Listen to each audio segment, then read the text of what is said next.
पुंडलीक वरदा हरिविठ्ठल श्री ज्ञानदेव तुकाराम सद्गुरु ज्ञानेश्वर महाराज की जय। जगद्गुरु तुकाराम महाराज की जय। मंगलमूर्ती मोरया। वक्रतुंड महाकाय सूर्यकोटि समप्रभ निर्विघ्नं कुरु मे देव सर्वकार्येषु सर्वदा। रामकृष्ण हरी। संपूर्ण जगभरामध्ये श्री गणेशोत्सव मोठ्या भक्तिभावानं संपन्न होतो आहे। मात्र यावर्षी हा उत्सव आपण साधेपणानं पण अत्यंत श्रद्धायुक्त अंतःकरणाने साजरा करीत आहोत। कोरोना विषाणूच्या महामारीमुळे सर्वत्र लॉकडाऊन आहे आणि म्हणून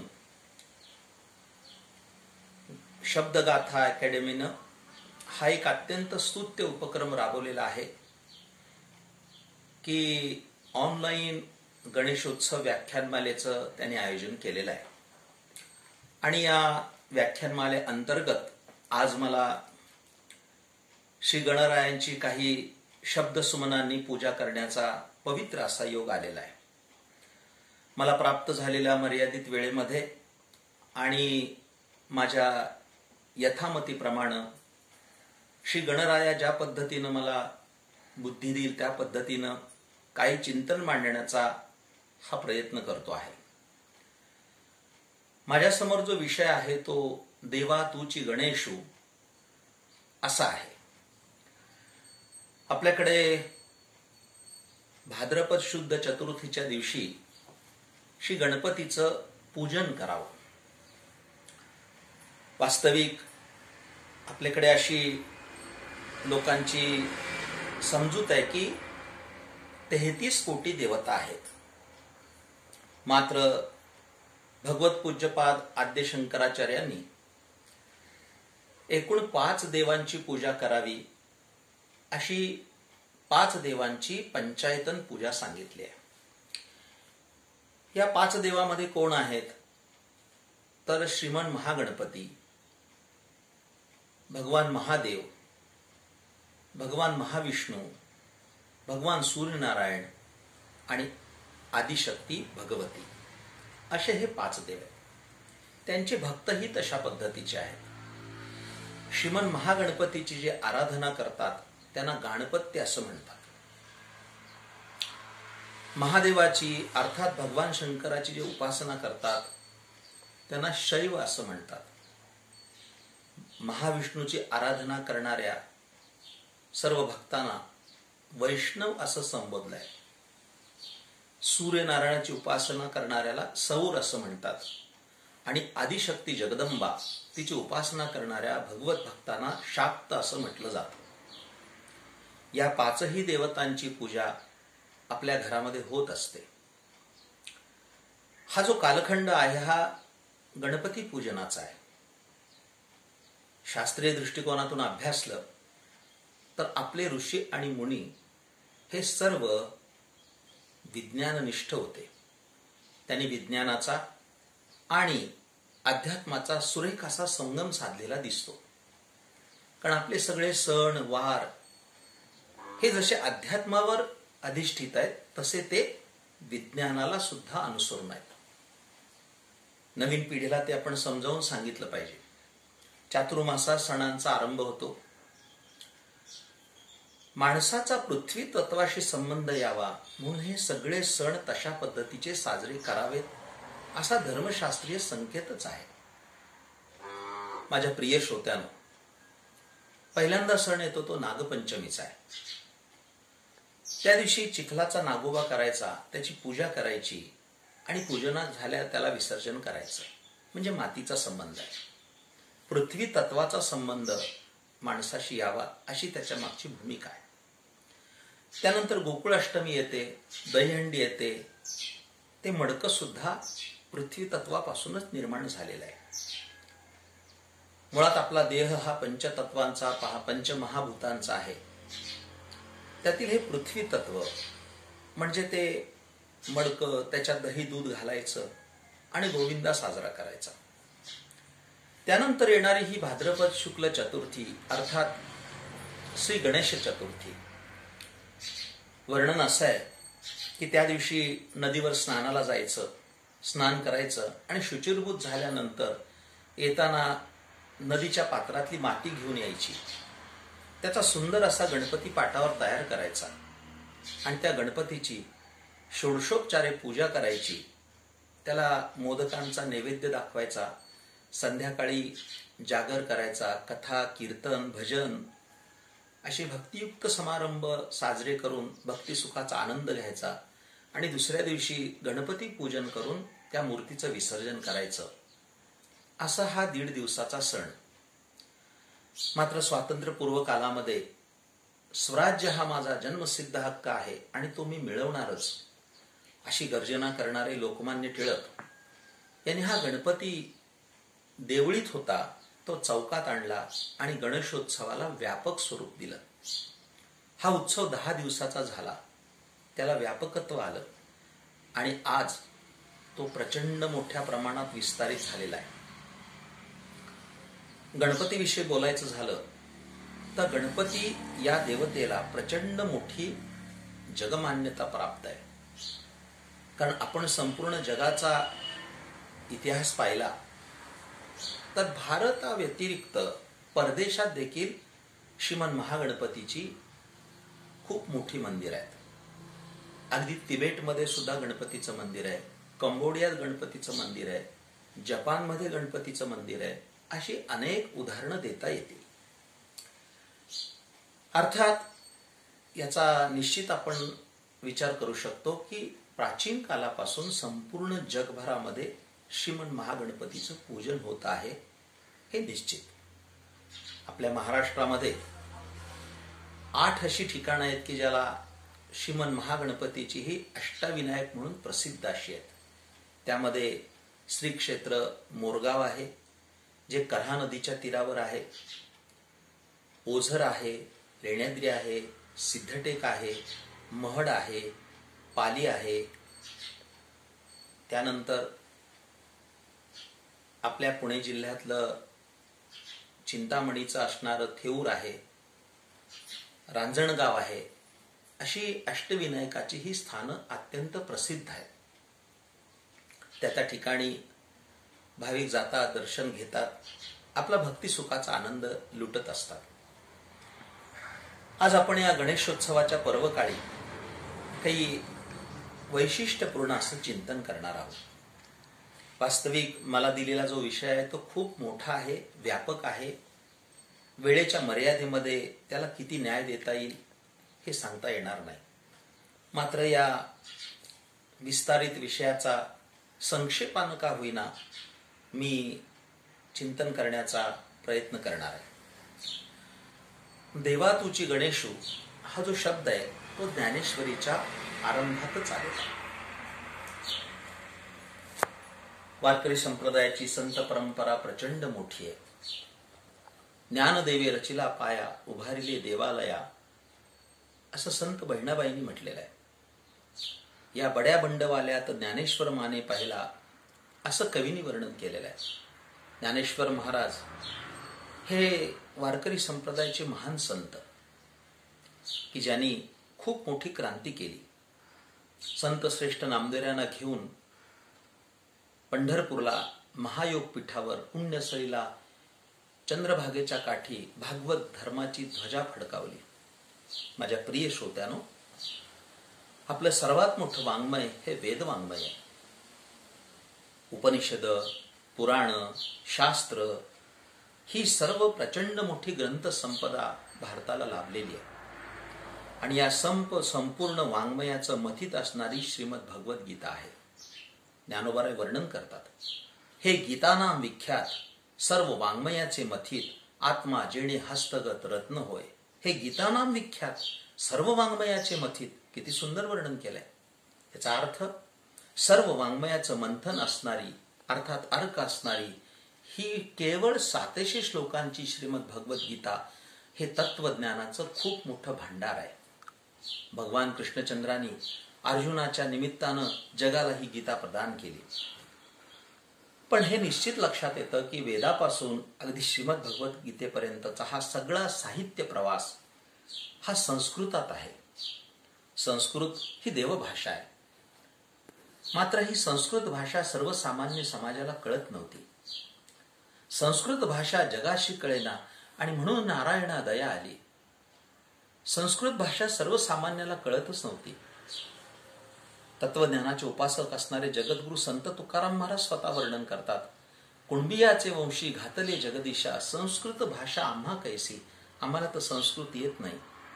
भोकाय अक्षर मज नाही अधिकार, असं तुकोबराय तक्रारवाजा बोलतात. म्हणून सर्वसामान्याकरता हे तत्वज्ञानाचं भांडार आबाल सुबोध करण्यासाठी ज्ञानेश्वर महाराजांनी श्रीमद भगवद्गीतेवर सुंदर असा टीका ग्रंथ, सुंदर असं भाष्य केलं, ज्याचं नाव ज्ञानेश्वरी आहे. अर्थात श्रीमद भगवद्गीतेवर मराठीचा अलंकार चढवला. मला असं वाटतं संस्कृत ही देवभाषा आहे, तर प्राकृत म्हणजे मराठी ही संत भाषा आहे. तिचा अंगीकार संतांनी केला. संत श्रेष्ठ शांतीब्रह्म एकनाथ महाराज तर वर्णन करतात, संस्कृत भाषा देवे केली आणि प्राकृत काय चोरापासून झाली. अर्थात संस्कृत ही सर्व भाषांची जननी आहे. पण ज्ञानेश्वर महाराजांना मराठीचा सार्थ अभिमान आहे. त्यांनी ज्ञानेश्वरी मराठीत केली. वास्तविक ज्ञानेश्वर महाराजांना 56 भाषा येत होत्या. 56 भाषेचा केलासे गौरव, भवार्णवी नाव उभारिली. पण ज्ञानोबाऱ्यांना मराठीचा खूप मोठा स्वाभिमान. मला कधी कधी असं वाटतं मंडळी की ज्ञानोबारायांनी 56 भाषा येत असताना श्रीमद भगवद्गीतेचा अर्थ करण्यासाठी मराठी भाषा निवडली. हा मराठी भाषिकांवर केलेला खूप मोठा उपकार आहे, हे मानावंच लागेल. ज्ञानोबाराय बोलतात, तिरे संस्कृताची गहने तोडून या मराठी या शब्द सोपाने, रचिली धर्म निधाने श्री निवृत्ती देवे. त्यांनी हा भक्ती सोपान उभा केला. लोपले ज्ञान जगी हित नेणती कोणी, अवतार पांडुरंग नाम ठेविले ज्ञानी. किती सुंदर आरतीत वर्णन केलंय. प्रगट गुह्य बोले विश्व ब्रह्मची केले, रामया जनार्दनी पायी टकची ठेले. असं रामया जनार्दनाने वर्णन केलंय. काय केलं ज्ञानोबारायांनी? श्रीमद भगवद्गीतेचं तत्वज्ञान आबाल सुबोध केलं. ते स्वतः म्हणतात की माझा मराठाची बोलू कौतुके, परी अमृतातेही पैजा जिंके, ऐसी अक्षरे रसिके मेळवीन. अशी तत्वज्ञानाला गवसणी घालणारा ग्रंथ ज्ञानोबाराय निर्माण करताना जे मंगलाचरण केले ते सर्वांग सुंदर आहे. माझ्या प्रिय श्रोत्यानो, ह्या मंगलाचरणाच्या 20 ओव्या अलौकिक अशा स्वरूपाच्या आहेत. आपण सर्व भाविक पसायदान म्हणतो, ती ज्ञानेश्वरीची सांगत आहे. पसायदान ही विश्व प्रार्थना आहे. 9 ओव्यांचा हा पसायदानाचा भाग आपण जर अभ्यासला तर ज्ञानेश्वर महाराजांनी असह्य वेदना सहन केल्या, जगाचा रोष सहन केला, वाट्याला उपेक्षाच आली. पण आपल्या गुरुरांकडे मागताना त्यांनी विश्वाकरता मागितलं. आता विश्वात्मके देवे येणे वाक्यज्ञे तोषावे, तोषो निमज द्यावे पसाय दान हे. यामध्ये जे मागितलंय ते जगत कल्याणासाठीच मागितलंय. म्हणून ज्ञानेश्वरीतील पसायदान हे जर ज्ञानेश्वरीचा कळस असेल तर माझं मत असं आहे की प्रारंभी केलेलं हे मंगलाचरण हा त्याचा भक्कम असा पाया आहे. भाषाप्रभू असणाऱ्या ज्ञानेश्वर महाराजांनी इतकं सुंदर गणपतीचं वर्णन केलंय. मला असं वाटत नाही की एवढं सुंदर वर्णन कोणत्या कवीनं, कोणत्या लेखकानं वा कोणत्या तत्वज्ञानी माणसानं केलं नसेल. त्याचं वर्णन करताना ज्ञानोबाराय इतकं सुंदर करतात. त्याची सुरुवातच ज्ञानोबारांनी ओंकारानं केलेली आहे. ओंकार हे एकाक्षर ब्रह्म आहे असं आपण मानतो. ओंकारामध्ये सर्व विश्व सामावलेलं आहे. मंडळी लक्षात ठेवा, या ओमवर खूप लोक अभ्यास करतायत. अ उ म यापासून झालेला ओंकार आरंभी ज्ञानोबारांनी तसं वर्णन केलंय. ओम नमोजी आद्या वेद प्रतिपाद्या, जय जय स्वसंवेद्या आत्मरूपा, देवा तूची गणेशू सकलार्थमती प्रकाशू, म्हणे निवृत्तीदासू अवधारी जोजी. ही ज्ञानेश्वरीची सुरुवात आहे. ओंकारानं ज्ञानोबारांनी सुरुवात केली. अर्थात शिष्ट संप्रदायाला धरून त्यांनी हे मंगलाचरण केले. एखादा ग्रंथ निर्माण करताना मंगलाचरण करावं म्हणजे तो ग्रंथ सिद्धीला जातो. आपण जर अभ्यास केला तर अनेक ग्रंथाचा आरंभ हा मंगलाचरणानं झालेला आहे. मला हे विस्तृत मांडायचं आहे, परंतु तितका वेळ नाहीये. काही ग्रंथ मंगलाचरण करूनही अर्धवट राहिले, काही मंगलाचरण न करता सुद्धा सिद्धीला गेले. पण एक शिष्ट संप्रदाय असा आहे की मंगलाचरण करावं, आपल्या देवतेचं संस्मरण करून ग्रंथाला आरंभ करावा. सामान्यपणानं आपण जर पाहिलं तर आपण किराणा मालची यादी करायची झाली तरी सुद्धा पहिल्यांदा वर श्री असं लिहितो आणि मग खाली यादी लिहितो. हे सुद्धा एक प्रकारचं मंगलाचरण आहे. आपल्याकडे मोठे मोठे समारंभ होतात, त्यावेळेस आचारी येतात, स्वयंपाक करतात, भला मोठं स्वयंपाकघर असतं. अशा वेळेला चुलान खणलं जातं, त्याच्यावर कढया मांडल्या जातात, त्याच्यावर स्वयंपाक केला जातो. पण तो सर्वसामान्य असणारा आचारी सुद्धा, त्या आचारात त्याचं प्रावीण्य असेल पण त्याला शास्त्रीय काही माहिती नसते, पण तिथलीच थोडीशी कणिक उचलतो, त्या कणकेचा गणपती करतो, त्या चुलीच्या शेजारी मांडतो, त्याला हळदी कुंकवाहून नारळ फोडतो, नमस्कार करतो आणि मग स्वयंपाकाला आरंभ करतो. सामान्यपणानं स्वयंपाक करताना मंगलाचरण केलं जातं, भगवंताचं चिंतन केलं जातं. मग जगताच्या तत्वज्ञानाला गवसणी घालणारा हा महान ग्रंथ निर्माण करताना ज्ञानोबरायांनी गणरायाचं किती सुंदर वर्णन केलंय त्याचा आपण विचार करणार आहोत. ज्ञानोबराय बोलतात, ओम नमोजी आद्या वेद प्रतिपाद्या जय जय स्वसंवेद्या आत्मरूपा. ज्ञानेश्वर महाराजांचा हा गणपती अलौकिक आहे. वास्तविक तो वाङ्मयीन गणेश आहे, साहित्य गणेश आहे. वेगवेगळ्या अंगानं आपण त्याचं चिंतन करू शकतो. हा गणपती स्वसंवेद्य आहे, म्हणजे स्वतःला स्वतः जाणून घेणारा. एरवी त्याला कोण जाणणार आहे? परमात्मा तत्वाला जाणणारा कोण आज पावे तो झालाय. ज्ञानोबराय वर्णन करतात, जेथ शंभूचे तपन पुरे देवी लक्ष्मीचे थोरपण सरे तेथ प्राकृत हिंदरे केवी जाणू आहे. परमात्मा तत्व जाणून घेणं इतकंसं सोपं नाहीये. तो स्वतःला स्वतः जाणून घेण्याला समर्थ आहे, असा तो स्वसंवेद्य आहे. वेद ज्याचं वर्णन करतात, वेद ज्या गाती श्रुती नेती नेती म्हणती वा, ओंकाराचे बीज हाती आमुच्याती निज. वेद ज्या गाती असं तुकोबराय वर्णन करतात. वेद ज्याचं गुणगान गातात, जो वेद प्रतिपाद्य असा आहे तो गणपती, त्याचं वर्णन ज्ञानोबराय म्हणतात. देवा तूची गणेशू, हे देवा तूची गणेशू. कोण गणेशू? सकलमती प्रकाशू, सगळ्याच्या बुद्धीचा जो प्रकाशक आहे असा तो गणपती. वास्तविक महागणपती हा बुद्धीचा दाता आहे, आपल्याला बुद्धी प्रदान करणारा आहे, बुद्धीचा तो नायक आहे. म्हणून ज्ञानोबराय म्हणतात सकलमती प्रकाशू वा सकलार्थमती प्रकाशू, दोनही पाठ आहेत. सकलांच्या बुद्धीला प्रकाश देणारा असा तो प्रकाशक परमात्मा सकलमती प्रकाशू म्हणे निवृत्तीदासू अवधारी जोजी. ज्ञानोबराय श्रीमन महागणपतीला वंदन करतात आणि वर्णन करताना सांगतात, मी सद्गुरु श्री निवृत्तीनाथांचा दास आहे. असं आहे, एखाद्या देवाकडे गेल्यानंतर मी कुणाकडून आलोय हे सांगावं लागतं, तेव्हा ती देवता ओळख देते. ज्ञानोबराय हे महान गुरुभक्त, ज्ञानेश्वर महाराजांसारखा गुरुभक्त शोधून सापडणार नाही. मी कुणाकडून आलोय त्याची ओळख ज्ञानोबराय या ओवीमध्ये देतात आणि श्रीमन महागणपतीला सांगतात की माझे सद्गुरू श्री निवृत्तीनाथ महाराज आहे, त्यांचं मी बालक आहे, त्यांचा मी सूत आहे, त्यांचा मी विद्यार्थी आहे. आपली गुरुपरंपरा सुद्धा ज्ञानोबरायांनी या मंगलाचरणात सांगून टाकली. म्हणे निवृत्तीदासू, मी सद्गुरू श्री निवृत्तीनाथांचा दास आहे. हे गणराया अवधारी जोजी, मी तुला नमस्कार करतो. हे गणराया तुझा जय जयकार असो, असं ज्ञानोबराय वर्णन करतात. हा गणपती कसा आहे? हे शब्द ब्रह्म अशेष, हेची मूर्ती सुवेश. ही जी मूर्ती आहे, इथून मंगलाचरणाला आरंभ झाला. ज्ञानोबरायचा गणपती हा सामान्य नाहीये. काय असतं? जशी व्यक्ती असते तसा त्याचा गणपती मोठा असतो, त्याची श्रद्धा जशी असते तसा त्याचा देवही मोठा असतो. ज्ञानोबराय किती मोठे, ते चिखला मातीचा गणपती करत नाहीत. एखादा सामान्य माणूस असेल तर त्याचा गणपती चिखलाचा असेल, त्याच्यापेक्षा थोडा श्रीमंत असेल तर त्याच्या घरी लाकडाचा गणपती असेल, कोणाच्या घरी तांब्या पितळेचा गणपती असेल. एखादा श्रीमंत असेल तर त्याचा गणपती चांदीचा असेल, तर एखादा असेल तर त्याचा गणपती कदाचित सोन्याचा असेल. पूर्वीचे मोठे मोठे जहागीरदार आमिर उमराव यांच्याकडे देव सोन्याचे असायचे.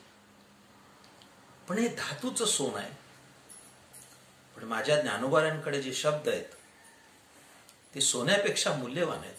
ज्ञानेश्वर महाराजांचा गणपती खूप श्रीमंत आहे.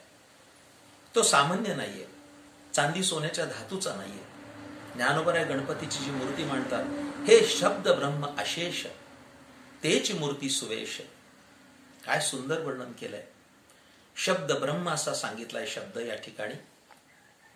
शब्द गाथा अकॅडमी हे कार्यक्रम करतायत, पण सर्वांनी लक्षात ठेवा, शब्द ब्रह्म हा जो शब्द योजलाय, शब्द ब्रह्म म्हणजे साक्षात वेद. वेदाला शब्द ब्रह्म म्हटलेलं आहे, लक्षात ठेवा. हे शब्द ब्रह्म हीच मूर्ती आहे गजाननाची. किती उंची आणली ज्ञानोबरायांनी गणपतीच्या मूर्तीला. हा गणपती सामान्य नाहीये. माझे शब्द कदाचित अपूर्ण असतील, अपुरे असतील. या शब्दांवर माझ्यासारख्या शब्द ददरी माणसानं काय कोंदण चढवायचं, काय वर्णन करायचं. मी एक सामान्यपणानं त्याचं चिंतन मांडतो आहे. ज्ञानोबरांच्या शब्दाला हात लावायची आमच्यासारखं सामान्य माणसाची हिंमत सुद्धा होणार नाही. पण ज्ञानोबरांनी किती सुंदर वर्णन केलं. हे शब्द ब्रह्म अशेष तेची मूर्ती सुवेश, जेथ वर्ण वपू निर्दोष मिरवित असे. स्मृती तेची अवयव, देखा अंगिक भाव, तेथ लावण्याची ठेव अर्थशोभा. श्रुती आणि स्मृती हे जे दोन भाग आहेत ज्ञानोबरायांचा गणपती, ज्ञानोबराय म्हणतात स्मृती हे त्याचे अवयव आहेत. स्मृती तेचे अवयव, देखा अंगिक भाव, तेथ लावण्याची ठेव अर्थशोभा. अष्टादश पुराणे तीची मणिभूषणे, पदपद्धती खेवणे प्रमेय रत्नांची. एक एक ओवी इतकी सुंदर आहे की त्याच्यावर किती बोलावं आणि किती भाष्य करावं असं होऊन जात.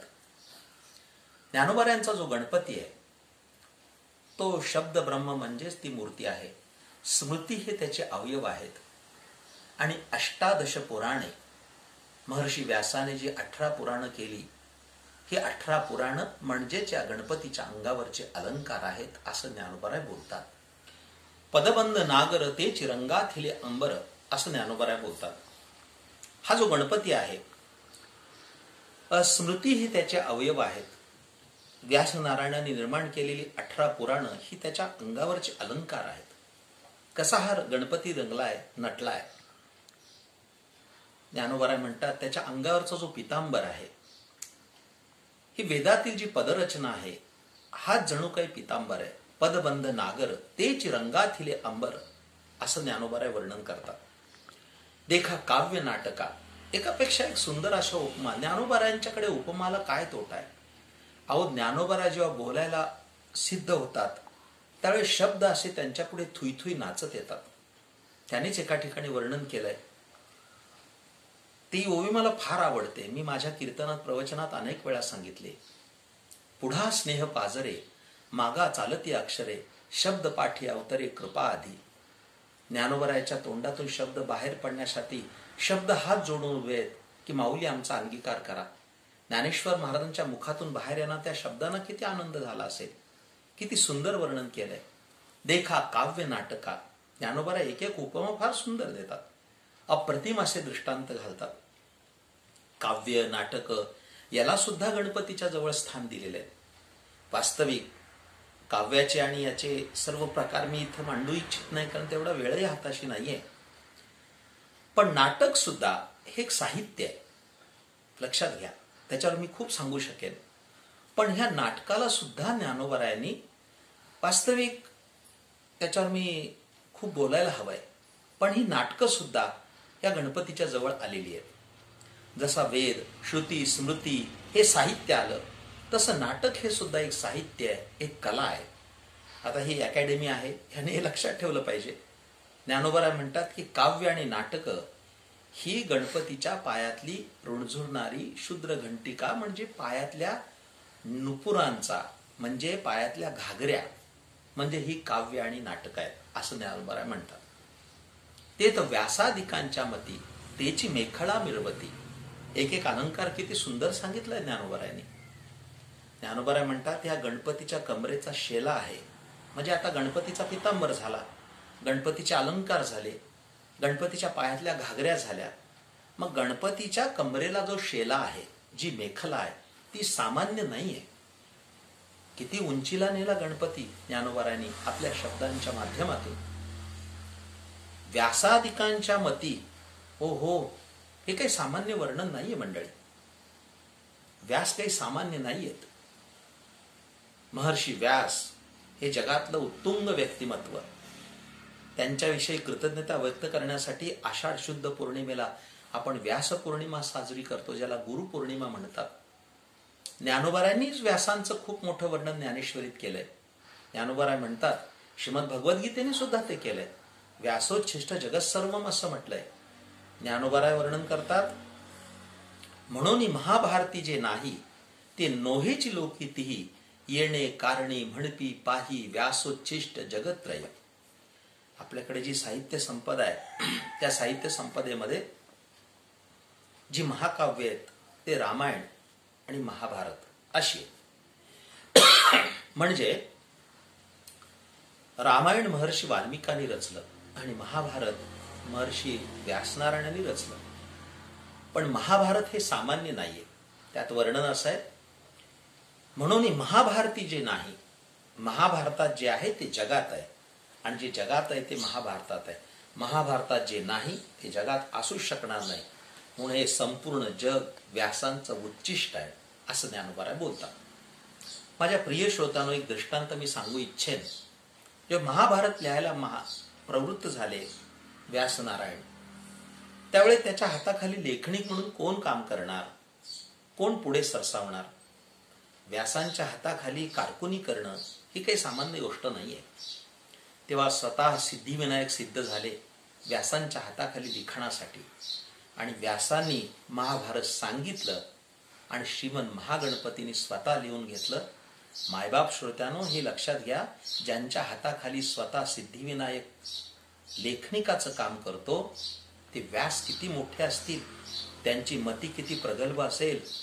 पण ज्ञानोबाराय वर्णन करतात, त्या व्यासादिकांची जी मती आहे, व्यासादिकांची प्रगल्भ जी बुद्धिमत्ता आहे, ही बुद्धी, ही मती म्हणजे ह्या गणपतीच्या कमरेचा शेला आहे. काय अप्रतिम वर्णन आहे. आपण याचा विचार करू शकतो. पुढे असं वर्णन केलंय की या गणपतीला 6 हात आहेत. देखा षडदर्शने गणपती तेची भुजांची आकृती. श्री गणपती अथर्व शीर्षामध्ये गणपतीला 4 हात आहेत. तो गणपती 4 हाताचा आहे, हे लक्षात घ्या. चतुर्हस्तम असं वर्णन केलेलं आहे. एकदंतम चतुर्हस्तम म्हणजे तो एक, त्याच्या हातात दात आहे, एक दंत आहे, तो एकच दाताचा आहे आणि 4 हात आहेत त्याला. पण ज्ञानोबारायांचा गणपती हा 6 हाताचा आहे. देखा षडदर्शने गणपती तेची भुजांची आकृती. म्हणजे या गणपतीला 6 हात आहेत, आणि हे 6 हात, 6 शास्त्र हे जणू काही त्याच्या हात आहेत. आता या शास्त्रांमध्ये विसंवाद आहे, परंतु ती आयुध त्याच्या हातामध्ये विराजमान आहेत असं वर्णन करतात. इथून पुढे 3 ओव्या ज्या आल्या, त्या 3 ओव्या त्या आयुधांचं वर्णन करणार आहे. तरी तर्कु तोची खरशू नीतिभेदू अंकुशू वेदांतु तो महारसू मोदुकू मिरवे एके हाती दंतू तो स्वभावता खंडित तो बौद्धमत संकेत वार्तिकाचा मग सहजे सत्कार वादू तो पद्मकर वरदू धर्म प्रतिष्ठा तो सिद्धू अभय हस्तू. असा हा गणपती आहे. या गणपतीला एक सरळ सोंड अशी सोंड आहे, कारण तो शुंडा दंडू सरळू असं ज्ञानोबाराय म्हणतात. देखा विवेकवंतू सुमळू तो शुंडा दंडू सरळू असं ज्ञानोबारायांनी वर्णन केलं. हा जो गणपती आहे, ह्या गणपतीचे डोळे लहान आहेत, कारण तो गजानन आहे. त्याला हत्तीचं तोंड आहे आणि हत्तीचे डोळे बारीक असतात. गणपती आम्हाला खूप काही शिकवतोय. उन्मेष सूक्ष्मेषणू असं ज्ञानोबारायांनी वर्णन केलेलं आहे. म्हणजे त्याचे डोळे लहान आहेत. यातून आपण एक अभ्यासपूर्ण संदेश घेतला पाहिजे की प्रत्येकाचे डोळे हे सूक्ष्म असले पाहिजेत, म्हणजे ज्ञानदृष्टी असली पाहिजे असा संकेत देतो आहे भगवान. आता हे जे कान आहेत गणपतीचे, ते कान कोणते आहेत? ज्ञानोबाराय वर्णन करतात. पूर्व मीमांसा आणि उत्तर मीमांसा हे दोन्ही कोणी कान आहेत असं वर्णन. पूर्व मीमांसा आणि उत्तर मीमांसा हेच जणू काही कान आहेत असं वर्णन केलंय. गणपतीची जी गंडस्थळ आहेत त्याला 2 गंडस्थळ अशी असतात हत्तीला. ही 2 गंडस्थळ आपल्याकडे द्वैत आणि अद्वैत ही जी मतं आहेत, ही द्वैताद्वैत ही मिळूनच गंडस्थळ आहेत. ही 2 गंडस्थळ या गणपतीची आहेत. या गणपतीच्या या गंडस्थळांवर उपरी दशोपनिषदे म्हणजे 10 उपनिषद जी आहेत, ही 10 उपनिषद या गणपतीच्या डोक्यावरची सुंदर सुंदर फुलं असं वर्णन केलंय. मज अवगमली यादोनी मीमांसा श्रवणस्थानी बोध मदामृतमुनी अलिसेविती प्रमेय प्रवाळ सुप्रभ द्वैताद्वैत तेच निकुंभ सरसे एकवटत इव मस्तकावरी उपरी दशोपनिषदे जे उदारे ज्ञान मकरंदे तिये कुसुमे मुगुटे सुगंधे शोभती भली. ही एकूण दशोपनिषदे म्हणजे 10 उपनिषद ही जणू या गंडस्थळांवर वाहिलेली सुंदर अशी फुलं आहेत अशी ज्ञानोबारांनी या ठिकाणी रूपक केलेलं आहे. पुढे ज्ञानोबराय वर्णन करतात. आकार चरण युगल उकार उदर विशाल मकार महामंडल मस्तकाकारे. ओमनी सुरुवात केली आणि या मंगलचरणाचा समारोप करताना पुन्हा ओंकार गणेश ज्ञानोबारांनी पुढे आणला. या ओंकारामध्ये 3 मात्रा असतात आणि एक अर्धी तन्मात्रा असते. आकार चरण युगल ज्ञानोबारांनी ओंकारामध्येच गणपती बसवला. आपण ओम असा उभा जर धरला तर गणपतीची आकृती दिसते पहा. आकार चरण युगल आकार उकार मकार. एक तुकाराम महाराजांचा एक अभंग आहे, तो कदाचित क्षेपक पण असेल परंतु वर्णन आहे, म्हटलं जातं तो भजनामध्ये सुद्धा. ओंकार प्रधान रूप गणेशाचे हे 3 देवाचे जन्मस्थान. अकार तो ब्रह्मा उकार तो विष्णू मकार महेश जाणेला ऐसे 3 देव जेथून उत्पन्न तो हा गजानन माय बाप. त्याच्यात सुद्धा असं वर्णन केलंय. त्यात आकार हे भगवंताचे 2 पाय आहेत. आकार चरण युगल उकार उदर विशाल. तो उकार जो आहे तो उदार विशाल असं उदर आहे. उदर विशाल म्हणजे ओम काढताना पाय आणि मधला जो उकार आहे तो उकार म्हणजे गणपतीचं पोट आहे, ते विशाल आहे. गणपतीला लंबोदर असं म्हटलं जातं. यातूनही खूप शिकण्यासारखं आहे. वास्तविक मी संदेश देऊ इच्छितो. गणपतीचं पोट खूप मोठं आहे, तो लंबोदर आहे. लंबोदर पीतांबर फणीवर बंधना असं आरतीमध्ये म्हटलेलंच आहे समर्थाने. वास्तविक आता याच्यातही बोललं पाहिजे, मला वेळ कमी आहे, पण आरती सुद्धा शुद्ध म्हटली पाहिजे हे आपण जाणून घ्या. बऱ्याचदा आरत्या ऐकीव म्हटल्या जातात आणि चुकीच्या म्हटल्या जातात. लंबोदर पीतांबर फणीवर बंधना असं आहे. अनेक लोक म्हणताना लंबोदर पीतांबर फळीवर बंधना असं म्हणतात किंवा फळीवर वंदना असं म्हणतात. किंवा शेवटी असं म्हटलंय की लंबोदर पीतांबर फणीवर बंधना सरळ सोंडव प्रतुंड त्रिनयना दास रामाचा वाटपा हे सदना. तिथं काही लोक वाटपा हे सजना असं म्हणतात. आणि संकटी पावावे निर्वाणी लक्षावे, निर्वाणी रक्षावे असं म्हटलं पाहिजे. तो संकष्टी पावावे आणि निर्वाणी रक्षावे असं म्हणतात. संकष्टी पावावे याचा अर्थ संकष्टी पावावे आणि पंचमीला न पावावे असं आहे का? तर तसं नाहीये. संकटी पावावे निर्वाणी रक्षावे असं समर्थांनी म्हटलंय. तो जो लंबोदर आहे त्यातून आपण संदेश घेऊ शकतो की देवाचं खूप मोठं पोट आहे. लहानपणी शाळेत गेल्यानंतर लहानपणी आम्हाला बाई शिकवत असत प्रार्थना. त्यात एक प्रार्थना अशी होती, म्हणजे आजही म्हणतो आम्ही ती गणपती पुढे. मोरया मोरया मी बाळताने तुझीच सेवा करू काय जाणे, अन्याय माझे कोट्यान कोटी मोरेश्वराबात घाल पोटी. म्हणजे गणपतीचं पोट हे भक्तांचे अपराध पोटात घालून मोठं झालेलं आहे. आम्ही गजाननाकडनं शिकलं पाहिजे. काय शिकलं पाहिजे? तर हा संदेश शिकला पाहिजे की दुसऱ्यांचे अपराध आपण पोटात घातले पाहिजे. आपण क्षमाशील वृत्तीनं राहिलं पाहिजे. एखाद्याने जर चूक केली तर आपण मोठ्या अंतःकरणाने त्याला क्षमा केली पाहिजे. हे गणराय आम्हाला संदेश देतो आहे. अकार चरण युगल उकार उदर विशाल मकार महामंडल मस्तकाकारे असा ओंकार युक्त गणपती ज्ञानोबारांनी मांडला. हे तिन्ही एकवटले तेत शब्द ब्रह्म कवळले. काय सुंदर वर्णन केले ज्ञानोबारांनी. हे तिन्ही एकवटले तेत शब्द ब्रह्म कवळले. ते मी आजी नमले आदी रूप. ज्ञानोबा म्हणतात ते तर शब्द ब्रह्म कवळले, आणि पुढे असं वर्णन केलंय, ते मिया गुरुकृपा नमिले आदी बीज. आरंभी सुद्धा ज्ञानोबाराने वर्णन केलंय ते सद्गुरु श्री निवृत्तीनाथ महाराजांचं केलंय. आणि या मंगलाचरणाची सांगता करताना पुन्हा आपल्या सद्गुरु चरणाला ते विसरले नाही. ते म्हणतात हे शब्द ब्रह्म जिथे एकत्र कवळलं गेलं त्याला नमस्कार करणं सुद्धा सामान्य गोष्ट नाही मंडळी. ज्ञानोबरायचा देव सुद्धा विश्वात्मक आहे, ज्ञानोबरायांचे गुरु सुद्धा विश्वात्मक आहेत. त्यांनी वर्णन करताना असं केलं, गुरुकृपेने मी या आदिबीजाला नमस्कार करतो आहे. म्हणजे ओम नमोजी आद्यापासून या आदिबीजाला मी नमस्कार केला आहे. अशा 20 ओव्या ज्ञानोबरायांनी साहित्य गणपती, वाङ्मय गणेश अशा पद्धतीचा मांडलेला आहे. या गणपतीचा आपण अत्यंत संक्षेपानं काही चिंतन केलेलं आहे. आज गणेशोत्सव सर्वत्र साधेपणानं पण अत्यंत श्रद्धायुक्त अंतकरणाने साजरा होतोय.